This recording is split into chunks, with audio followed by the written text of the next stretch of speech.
The doorbell rang at exactly 8:17 p.m. I wasn't expecting anyone. Not on a Friday night when I'd finally kicked off my shoes and collapsed onto the couch after the worst week I could remember. When I opened the door, there she stood. Alexandra Monroe. The woman I'd handed my resignation letter to just 3 days ago. The CEO who'd built a manufacturing empire from absolutely nothing. The boss I'd secretly been in love with for 2 years. She was soaked from the rain, holding a manila envelope in her hands, and wearing an expression I'd never seen on her face before. Vulnerable, almost scared. "I accepted your resignation letter," she said, her voice barely louder than a whisper. Raindrops slid down her face, mixing with what might have been tears. "But I never accepted losing you from my life." I stood there, frozen, my hands still on the doorknob. My brain couldn't process what was happening. This was Alexandra Monroe, the woman who commanded boardrooms full of powerful men, the CEO who made million-dollar decisions before breakfast. And she was standing at my apartment door, drenched and shaking, saying words I never thought I'd hear. "My name is James Mitchell. Let me back up and tell you how I got here, because 6 months ago, I never would have believed this moment was possible. 6 months earlier, my life fell apart on a Tuesday afternoon. I came home from work to find a note on the kitchen counter. Rebecca, my girlfriend of 4 years, had left me.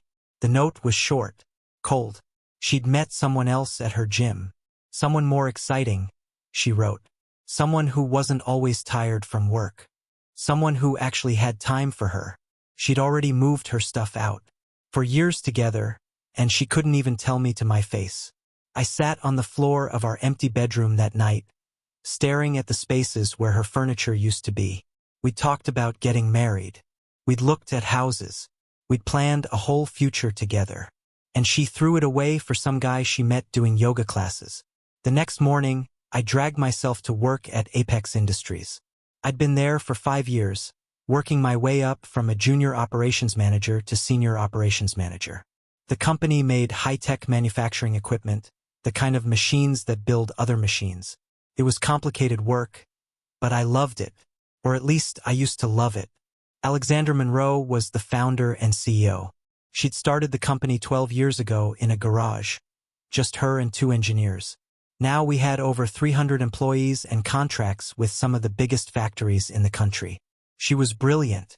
Everyone said so. She could look at a factory floor and spot problems that would take other people weeks to notice. She remembered every detail of every project. And she expected everyone around her to be just as sharp. I'd always respected her, admired her even, but 2 years ago something shifted. I got promoted to director of operations, which meant I worked directly with her almost every day. We'd spend hours in her office, going over plans and solving problems. She'd bring coffee for both of us without asking how I liked it, because she'd somehow memorized that I took it black with 1 sugar. She'd laugh at my terrible jokes about factory equipment. And sometimes, late in the evening when everyone else had gone home, she'd talk about things that had nothing to do with work. Her childhood, her dreams, her fears about whether she was building something that actually mattered. Those moments made my chest feel tight, made me look forward to Monday mornings instead of dreading them, made me stay late even when I didn't have to, just hoping she might stop by my office to chat. But she was my boss, and I was in a relationship, so I buried those feelings deep down where they couldn't cause problems. When Rebecca left, I thought I'd fall apart at work. I expected to mess up projects, to lose focus, to become the kind of employee who everyone whispers about in the break room. Instead, something surprising happened. Alexandra called me into her office 2 days after the breakup. I don't know how she found out. Maybe someone saw me crying in my car in the parking lot. Maybe she just noticed I looked like I hadn't slept in a week. "I heard what happened," she said, her voice softer than I'd ever heard it. "I'm sorry, James." "That's incredibly difficult." I nodded, not trusting myself to speak without my voice cracking. "I'm adjusting your schedule," she continued. "You can work from home 3 days a week for as long as you need. And I'm moving your project deadlines back 2 weeks. You need space to process this." Ist hier. This was Alexandra Monroe, The woman who once told a client that deadlines were sacred and anyone who missed one might as well not bother showing up to work. And here she was, rearranging major projects because my girlfriend left me. "Thank you," I managed to say. "That means more than you know." She nodded once. Quick and professional, like always. "Take care of yourself first, James. The work will still be here when you're ready." That was 6 months ago. And for 6 months, the arrangement worked. I'd go into the office Monday and Tuesday, then work from home the rest of the week. It gave me time to sort through my feelings without everyone at work watching me. Time to box up Rebecca's remaining things and donate them.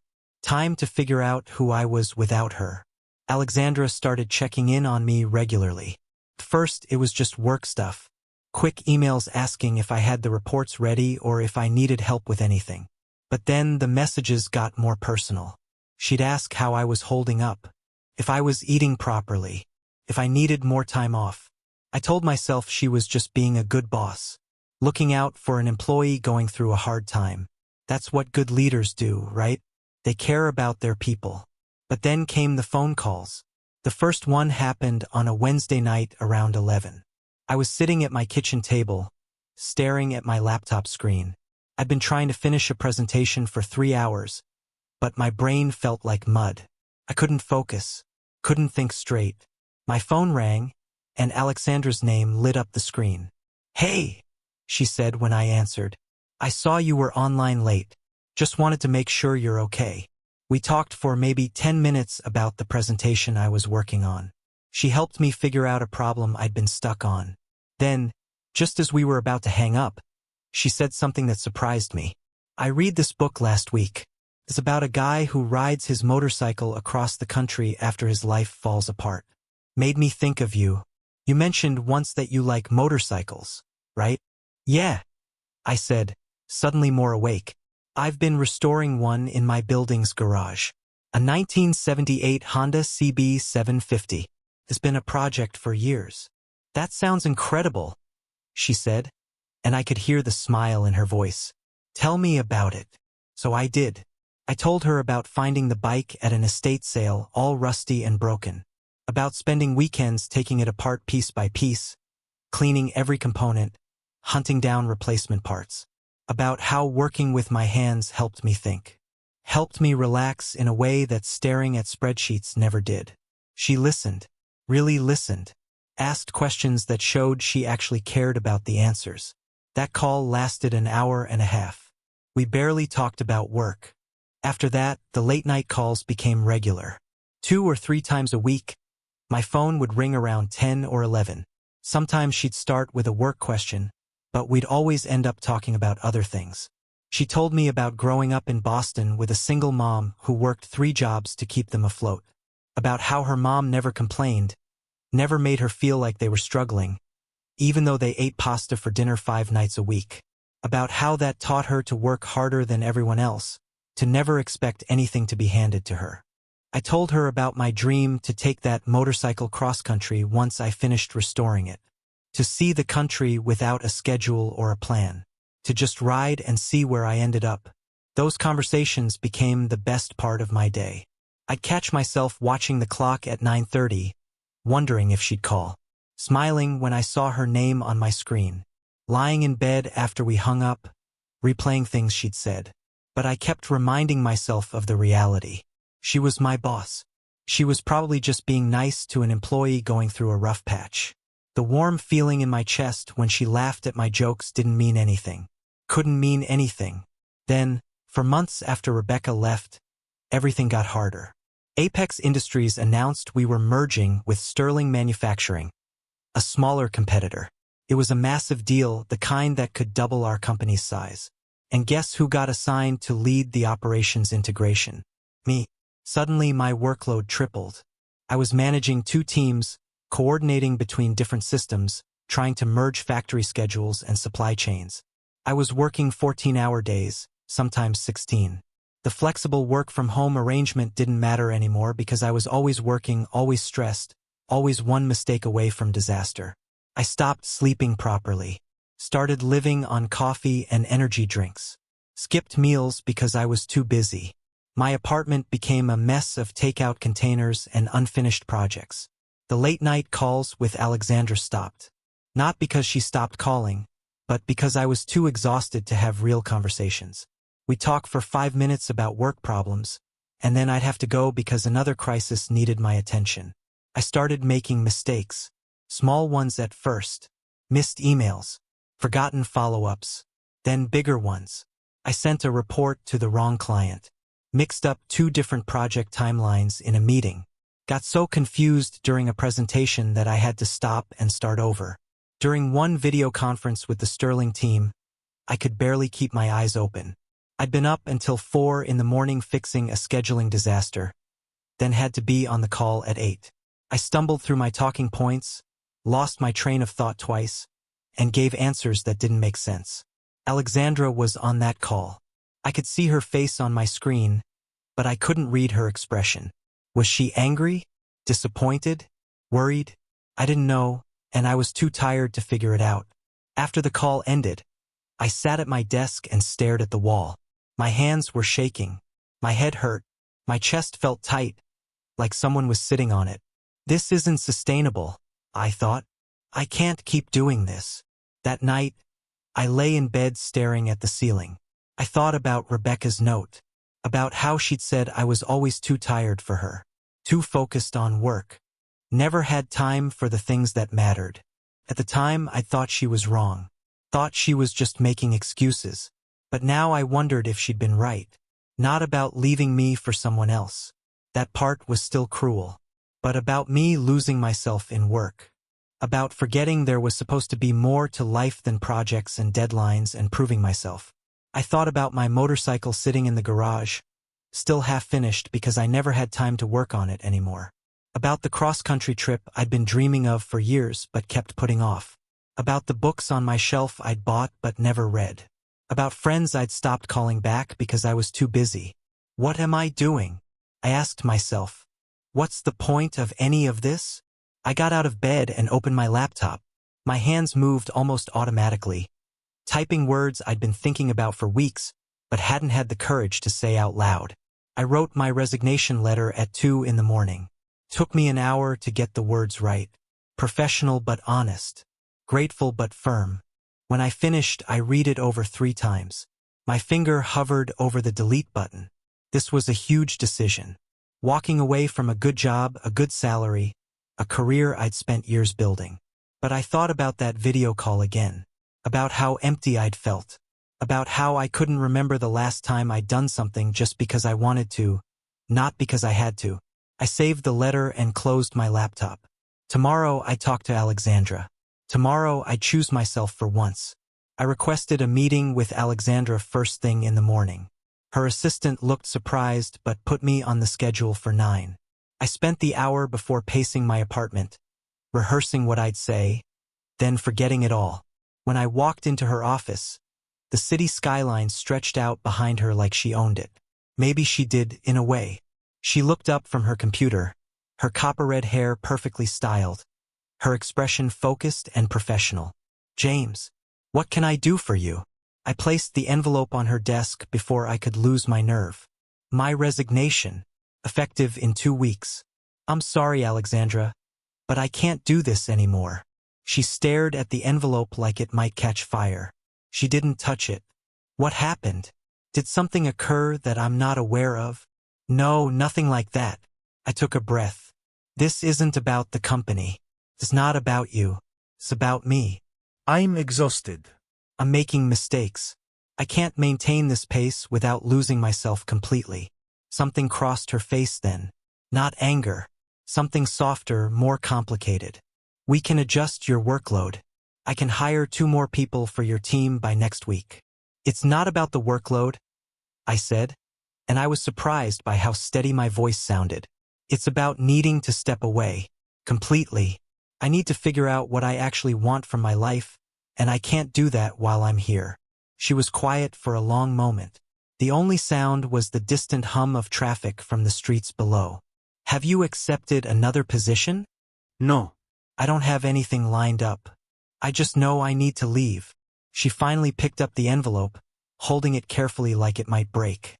You're one of the best people I've ever worked with, James. Losing you will hurt this company. It will hurt me personally. I didn't know what to say to that. Thank you didn't seem right. I'm sorry felt inadequate. But I understand, she continued, her voice quieter now. Your well-being has to come first. I should have seen you were struggling. I should have done something sooner. You did everything you could. I told her, and I meant it. You gave me space when I needed it. You adjusted my schedule. This isn't on you. She looked at me then, really looked at me, and for just a second I saw something in her eyes that made my chest tight. But then it was gone, replaced by her usual professional calm. We'll miss you. I'll miss you. I'll miss this place too, I admitted. And I'll miss working with you. I turned toward the door, my heart pounding so hard I thought she might hear it. My hand was on the handle when she called my name. James. I looked back. She was standing now, the envelope still in her hand, and for that brief moment she looked like she wanted to say something important, something that had nothing to do with work or resignations or 2-week notices. Yes, but whatever it was stayed locked behind her professional mask. Good luck with everything. I hope you find what you're looking for. Thank you, I said, and walked out before I could say anything else. The next 2 weeks were strange.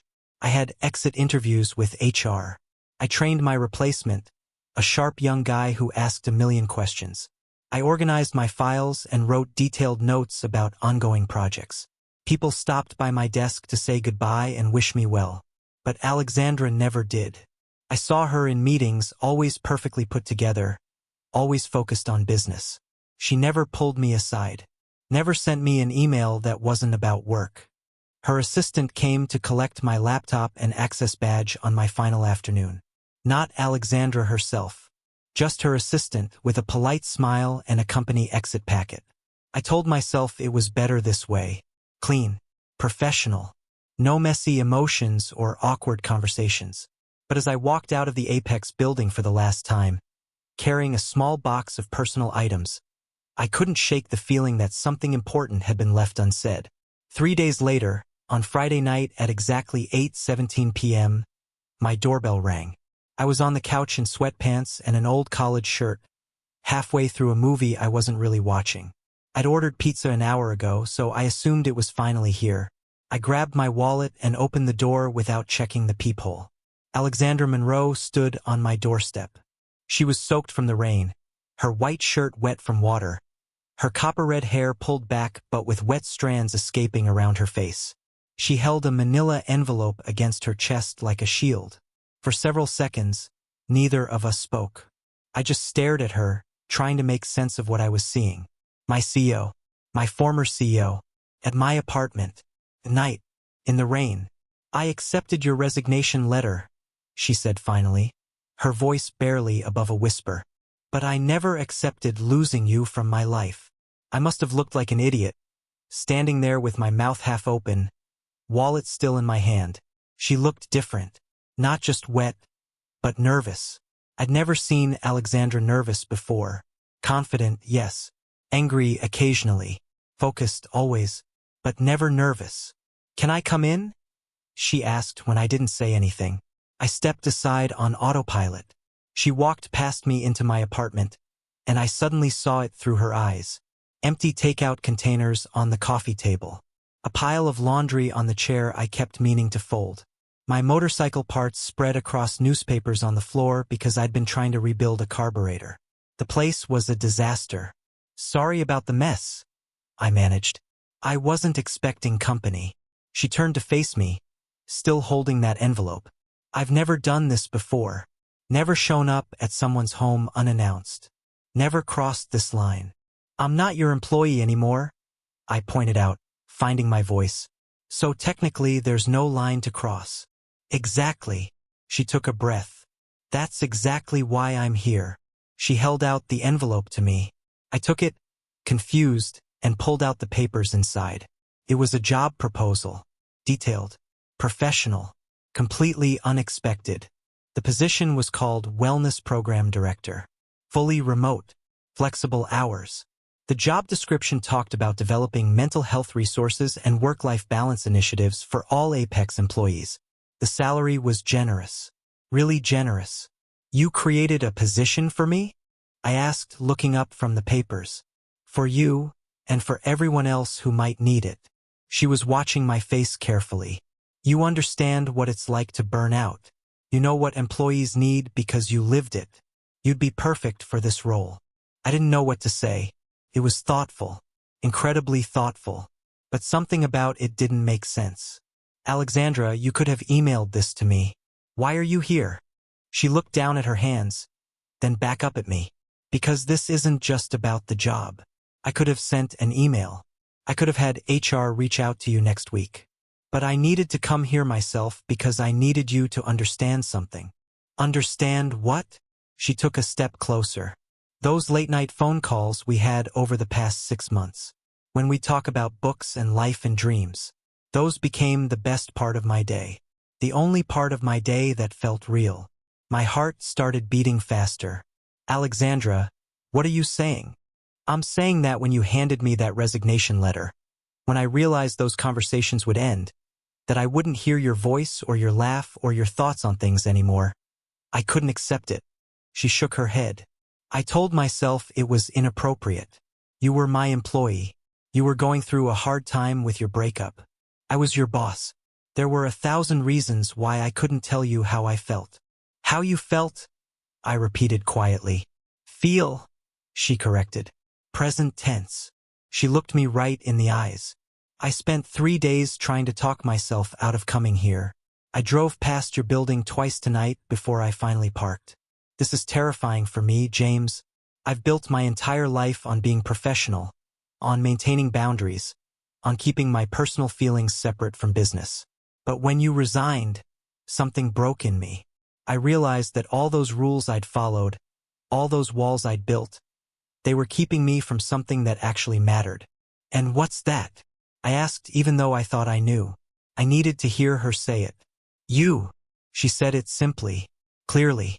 You matter to me, not as an employee, not as a colleague, as someone I haven't been able to stop thinking about, as someone who makes me laugh when I'm stressed and challenges me when I'm being too rigid and sees me as a person instead of just a CEO. I set the envelope down on the arm of the couch. I'd imagined this moment, late at night when I couldn't sleep. I'd imagined what I might say if somehow, impossibly, Alexandra felt the same way I did. But now that it was happening, all my prepared words disappeared. I thought about you too, I admitted. During those calls, after those calls, I'd hang up and sit there in the dark for an hour just replaying our conversation. I told myself it was stupid. You were my boss. I was a mess. It couldn't happen. But you're not my boss anymore, she said softly. No, I agreed. I'm not. So maybe it could happen now. Maybe we could figure out what this is. She gestured between us. If you want to. I looked at her standing in my messy apartment, her expensive shirt dripping rainwater onto my cheap carpet, her carefully built professional armor cracked open enough for me to see the uncertainty underneath. Alexandra Monroe, who commanded boardrooms and made million-dollar decisions without blinking, was standing here nervous and vulnerable, taking the biggest risk of her life. I want to, I said. I really want to, but I need to understand something first. Anything. Why now? Why show up here tonight instead of last week when I was still working for you? Because I couldn't complicate your decision. She said it like it was obvious. You needed to resign. You needed to choose yourself. If I told you how I felt while you were still my employee, it would have made everything harder. It might have made you stay for the wrong reasons or leave feeling confused and hurt. I couldn't do that to you. So you waited. I waited until there was no power imbalance. Until you were free to say yes or no without worrying about your job or what it might mean for your career. She took another step closer. I'm not here as your former boss, James. I'm here as a woman who can't stop thinking about someone with a kind heart and a brilliant mind who finally chose himself when it mattered most. Before I could find words to respond, my phone buzzed loudly on the coffee table. The screen lit up with my brother's name. He'd been checking in almost every day since the breakup, worried about me, The sound shattered the moment between us. Alexandra stepped back quickly, her professional mask starting to slide back into place. "I should go," she said. "This was a mistake. I'm sorry for showing up like this." No. The word came out stronger than I expected. I grabbed the phone and silenced it without looking. "Stay, please." She hesitated, her hand already on the doorknob. "Why?" "Because I want you to," I said simply. "Because I've been replaying every one of those late-night calls in my head for 3 days. Because when I opened the door tonight and saw you standing there, it felt like I could breathe properly for the first time since I left Apex." Her hand dropped from the door. She turned back to face me, and I saw something raw in her expression. Something vulnerable that the powerful CEO never let anyone see. "I've been sitting in my car outside your building for 40 minutes, she admitted. "I drove past twice yesterday, once the day before that. I kept telling myself this was inappropriate, that I was your boss, that you just went through a breakup and the last thing you needed was this complication. But," I prompted, "but I couldn't stop thinking about you." She laughed, but it sounded shaky. "Do you know how many board meetings I've sat through in the past 3 days where I had no idea what anyone was saying because I was thinking about you? How many times I picked up the phone to call you and remembered I didn't have that right anymore? I crossed the small distance between us. You have that right. I'm not your employee. I'm just me. And you're not my boss. You're just you." "Just me" is terrifying, she whispered. "I'm not good at this, James. I built a company because companies make sense. They have rules and structures and logic. This doesn't make sense." "It doesn't have to make sense," I said. "Sometimes the best things don't." We stood there for a long moment, and I could hear the rain picking up again outside, drumming against the windows. "Come sit down," I finally said. "Let me make some coffee. We can just talk. Like we used to." She nodded and followed me into my small kitchen. I pulled out 2 mugs while she leaned against the counter, watching me. "Your apartment is nice," she said, though we both knew it was a lie. The place was a mess, and it was barely 800 square feet. "It's honest," I replied, measuring out coffee grounds. "No pretending here." She smiled at that, a real smile. "I like honest." As the coffee brewed, she looked around at the motorcycle magazines stacked on the counter, the half-finished model bike on the kitchen table. "You're still working on these?" she observed. "It helps me think," I explained. "When everything with Rebecca fell apart, I couldn't focus on anything. But I could work on these little pieces, put them together one at a time. It reminded me that broken things can be fixed if you're patient enough." "Is that what you think you are?" she asked quietly. "Broken?" I considered the question while pouring coffee into both mugs. "I was. Maybe I still am in some ways. But I'm working on it." I handed her a mug, and our fingers brushed. Neither of us pulled away. She took a sip, then looked at me over the rim. "I've been afraid," she admitted. "Afraid of what?" "Of this. Of caring about someone this much. Of what it means if I'm wrong about you, about us. Of what it means if I'm right." I set my mug down and took hers from her hands, placing it beside mine. Then I reached for her hand. "You drove past my building twice," I said. "You sat in your car for 40 minutes. You came to my door in the rain. That doesn't sound like someone who's unsure. It sounds like someone who's brave." "I'm not brave," she said, but she didn't pull her hand away. "You're the bravest person I know," I told her. "You built something from nothing. You took a chance on a broken operations manager and gave him space to heal. You're standing here now being honest about how you feel. That takes more courage than anything." She looked down at our joined hands. "I almost told you that day in my office, when you resigned. I wanted to ask you to stay, not for Apex, but for me. But you were already carrying so much. I couldn't add my feelings to that weight. I needed to leave," I said. "Not because of you. Because I'd lost myself somewhere in the work and the heartbreak and the trying to prove I was okay when I wasn't. But those calls we had, Alexandra, those were the only times I felt like myself. Like I could be honest about struggling. Like someone saw me, not just what I could produce." She squeezed my hand. I saw you, James. I see you. What happens now? I asked, echoing the question that had been spinning in my mind since she appeared at my door. She looked up at me, and in her eyes I saw the same hope and fear I felt. That depends on what you want, on whether you think there's room in your life for this, for us, for whatever this might become. I don't know what it will look like, I admitted. I just know that when you showed up tonight, something shifted. Like a door I didn't know was closed suddenly opened. She moved closer, close enough that I could see the rain still glistening in her hair. I've spent my whole life planning everything.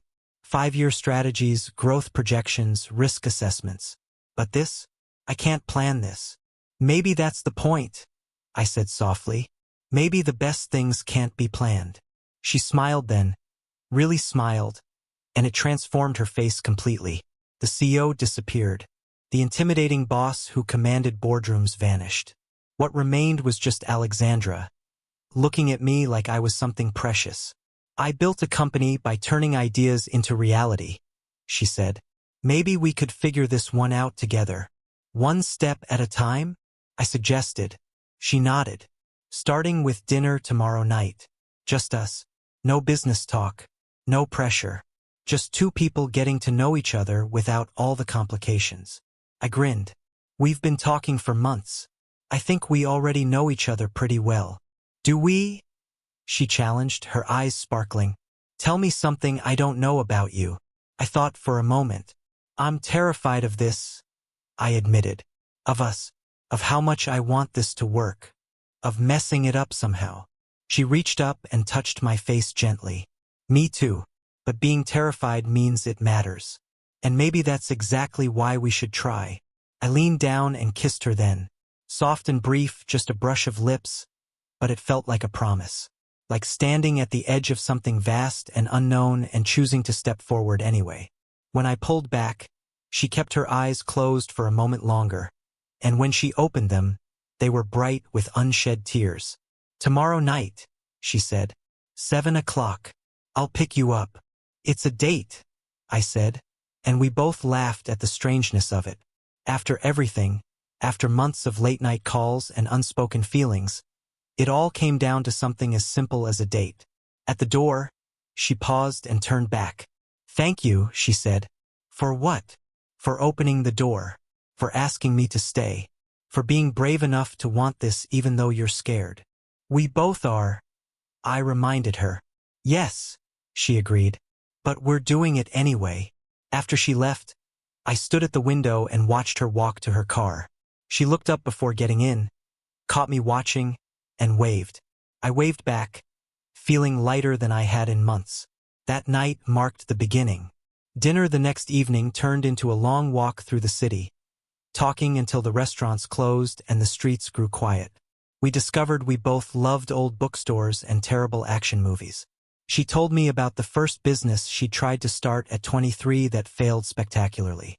I told her about the motorcycle accident I'd had at 19 that left me with a scar on my left shoulder and a healthy respect for safety gear.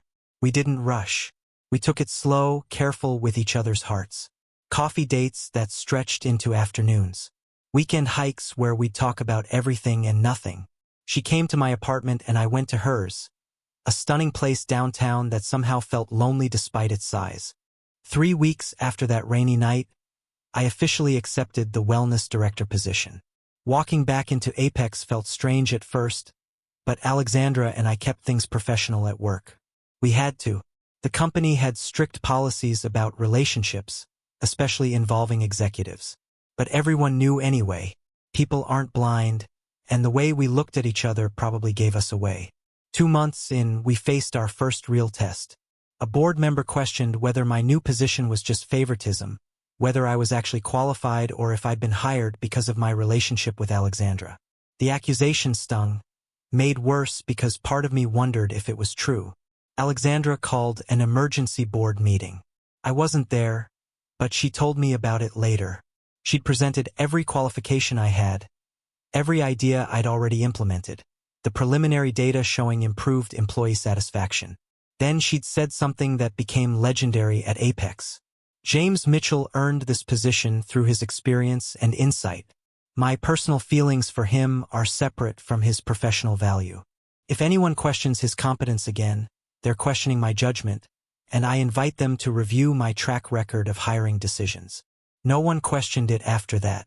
The programs I developed started showing real results. Employee burnout decreased by 30% in the first quarter. Turnover dropped. Productivity actually increased because people weren't working themselves into the ground.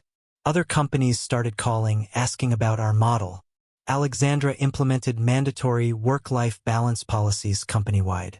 No emails after 7 p.m. unless it was an emergency. Required vacation time. Mental health days that didn't count against sick leave.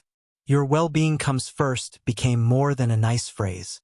It became how Apex operated. For months after that rainy night, we took a trip together. 2 weeks on motorcycles riding through mountain passes and desert highways.